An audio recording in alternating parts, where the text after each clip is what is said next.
2023년 미국에서는 내전이 발발합니다. 캘리포니아에서 시작된 대립은 제2차 남북전쟁으로 격화되고 연방국인 미국은 해체될 것입니다. 그 결과 텍사스주는 독립하고 멕시코와 함께 동맹국을 형성하는데요. 그리고 넉마가 된 미국을 이끌 새로운 대통령은 테슬라의 CEO 일론 머스크가 될 것입니다. 상상만 해도 암울한 미래인데요. 그런데 심지어 유럽의 전망은 더욱 심각합니다. 현재 폴란드와 헝가리는 급격하게 군사력을 증강하고 있는데요. 이는 폴란드와 헝가리가 우크라이나 서부를 침공하기 위해서입니다. 이에 곧 독일이 발트 3국, 체코, 슬로바키아, 러시아에 패배한 우크라이나와 손을 잡고 나치 독일을 이어 제4제국을 결성하게 되는데요. 이후 제4제국과 프랑스 사이에서 유럽 최대의 전쟁이 발발하며 이 과정에서 폴란드는 갈기갈기 찢겨 재분할됩니다. 미국을 포함한 모든 서방 세계가 내분과 전쟁으로 분열하며 몰락하는 것입니다.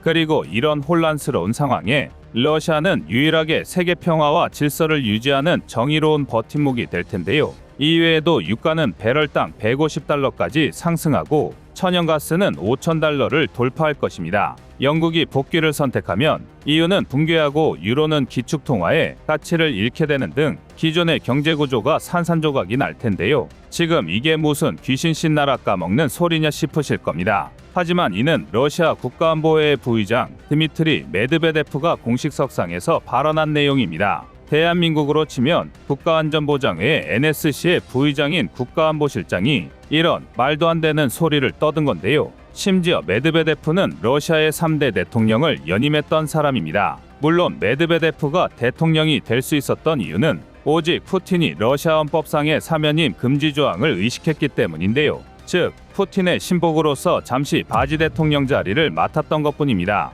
그리고 이 공로를 인정받아 아직까지 러시아 정권의 2인자 노릇을 하고 있는 건데요. 당장 수뇌부의 대표 중 한 사람부터가 이런 정신나간 망상을 늘어놓고 있으니 러시아군이 제대로 돌아갈 리가 없는 것입니다. 이제는 한심하다 못해 웃음조차 나오지 않는데요.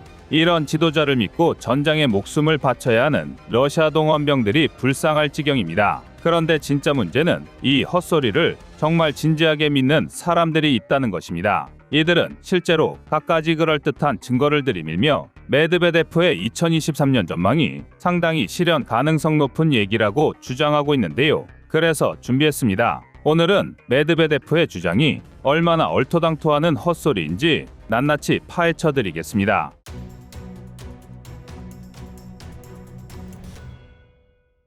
우선 미국의 내전 가능성부터 살펴보겠습니다. 사실 최근 진행된 미국 내 여론조사에 의하면 응답자의 14%는 10년 이내 남북전쟁 수준의 내전이 발생할 가능성이 아주 크다고 생각하고 있습니다. 그리고 43%는 어느 정도 가능성이 있다고 응답했는데요. 즉, 미국 국민 중 57%에 달하는 사람들이 내전을 우려하고 있는 것입니다. 이는 보통 심각한 수준이 아닌데요. 더군다나 영국의 유력 시사 주간지인 이코노미스트의 산하기관 EIU의 평가에 의하면 미국의 민주주의 수준은 결함 있는 민주주의에 해당합니다. 인도나 남아프리카 공화국, 수리남 등과 같은 건데요. 이것만 보면 미국에서 제2차 남북전쟁이 일어나고 일론 머스크가 대통령이 되는 것도 충분히 가능성이 있어 보입니다. 하지만 이건 너무나 당연하게도 정말 일부분의 정보만 보고 진실을 호도하는 것입니다. 마치 물 위에 드러난 일각만 보고 빙산의 전체 크기를 가늠하는 것과 똑같은데요. 미국의 민주주의가 결함 있는 민주주의 수준으로 격화된 건 2017년부터입니다.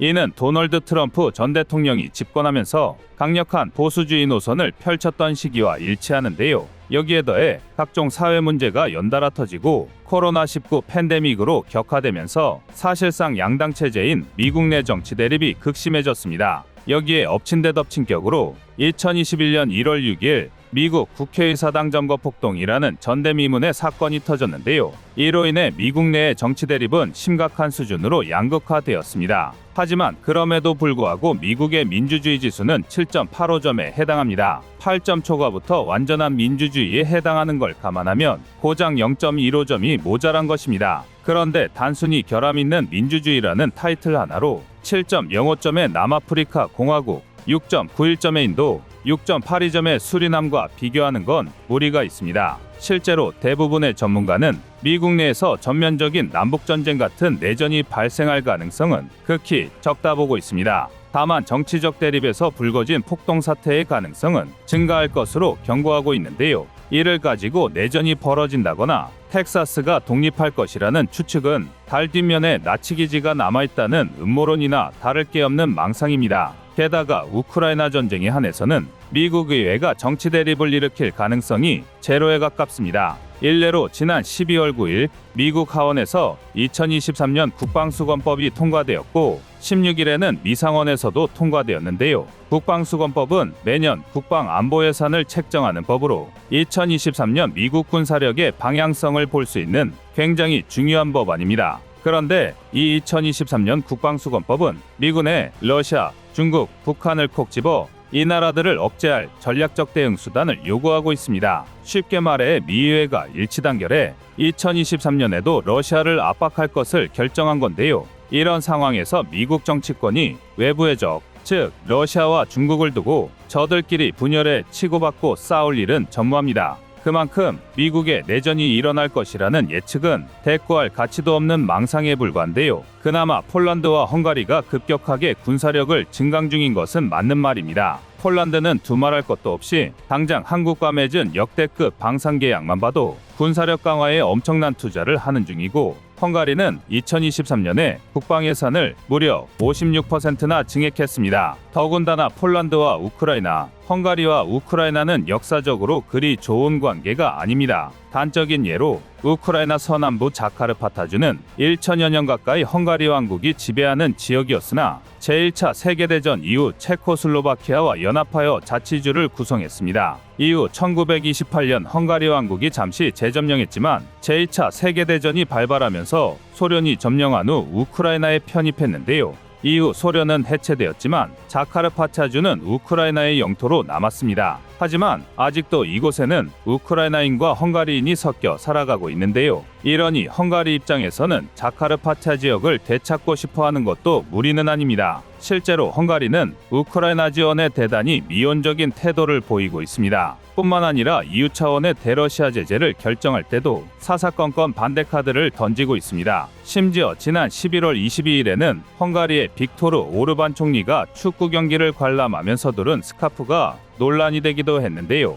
당시 오르반 총리가 두른 스카프에는 과거 자카르파타 지역을 포함한 헝가리 왕국의 지도가 그려져 있었습니다. 헝가리가 군사력을 키워서 우크라이나 서부를 되찾으려 하는 것 아니냐는 주장이 등장하는 이유인데요. 우크라이나도 오래전부터 헝가리에 대한 적의를 숨기지 않았고 자카르파타주 내에서 헝가리어 교육을 제한하는 등 상당히 강경한 노선을 펼쳤습니다. 상황이 이렇다 보니 두 나라의 사이가 좋을래야 좋을 수 없는 건데요. 하지만 고작 이 정도로 헝가리가 우크라이나를 침공한다는 건 말이 안 됩니다. 먼저 우크라이나 헝가리 관계는 헝가리 러시아 관계에 비하면 차라리 좋은 정도입니다. 앞서 말했듯 자카르파타주가 우크라이나 땅이 된 이유는 러시아의 전신인 소련 때문이었는데요. 이뿐만이 아니라 러시아는 제국 시절부터 헝가리와 대립해왔습니다. 이 때문에 헝가리인들은 반러 감정이 상당히 강한데요. 알기 쉽게 비유하자면 우리 국민들이 중국을 대하는 것과 비슷한 감정입니다. 러시아가 워낙 큰 나라다 보니 경제적으로는 많은 교류 관계를 맺고 있지만 감정적으로는 도저히 좋아할 수 없는 건데요. 다만 현재 빅토르 오르반 총리가 극우 사상을 가진 정치인으로서 칠러 정책을 펼치고 있을 뿐입니다. 오죽하면 전문가들조차 헝가리가 친러주의 노선을 타는 것처럼 보이는 이유는 오르반 총리 개인의 신념으로 평가할 정도인데요. 이는 나토의 일원으로서 헝가리의 태도를 보면 알 수 있습니다. 지난 10월 13일 헝가리는 러시아 견제를 목적으로 나토 15개국과 함께 유럽 영공방어 계획 추진 협약을 체결했는데요. 다시 말해 러시아가 심상치 않으니 15개국이 방공체계를 공동으로 조달해서 대공 미사일 방어 체계를 구축하겠다는 것입니다. 또 지난 6월에는 결국 우크라이나의 EU 가입에 동의하기도 했는데요. 정리하면 헝가리는 적극적으로 우크라이나를 돕지는 않지만 그렇다고 칠러주의도 아닌 애매한 중립 노선을 걷고 있는 것입니다. 오히려 적극적인 방관자라는 표현이 어울릴 텐데요. 폴란드의 배경도 이와 크게 다르지 않습니다. 중근대에는 폴란드가 우크라이나를 지배하면서 서로 반목해왔고 소련에 이르러서는 관계가 역전되어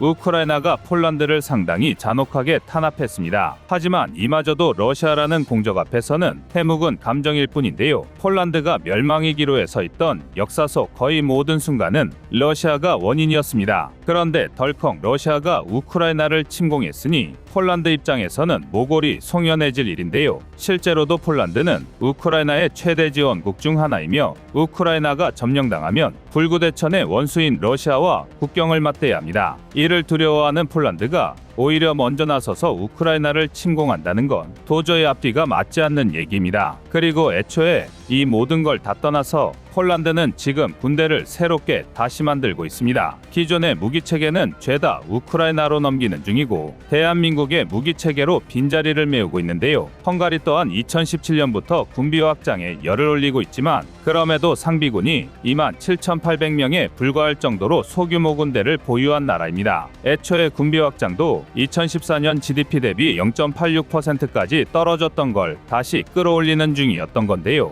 이런 상황에서 우크라이나 전쟁이 발발하면서 급격하게 증액을 결정한 것입니다. 그런데 이런 나라들이 군비를 확장했으니 당장 올해의 우크라이나를 침공한다는 건 도저히 말이 안 되는 얘기입니다. 갓난아기가 오늘 뒤집기 했으니 내일은 뛰겠다고 말하는 것이나 다름없는데요. 사실 메르베데프가 이런 말도 안 되는 주장을 언급한 건 일종의 정신승리입니다. 현재 러시아는 우크라이나 전쟁의 처참한 패배를 부정하고 있습니다. 말도 안 되는 프로파간다로 러시아를 정의의사도로 둔갑시키고 있는데요. 하지만 공신력 있는 외신들이 이 얼토당토하는 거짓말을 깨부수고 있습니다. 그리고 메르베데프는 이 외신들의 보도가 앞서 말한 망상 같은 예측과 같다고 주장하고 있는 것입니다. 하지만 일부 러시아의 맹목적인 사람들은 이를 고지고대로 진실인 양 받아들이고 있는데요. 부디 가장 그럴듯해 보이는 정보가 오히려 가장 거짓된 정보일 수 있다는 사실을 잊지 않길 바랍니다. 이상 꺼리튜브였습니다.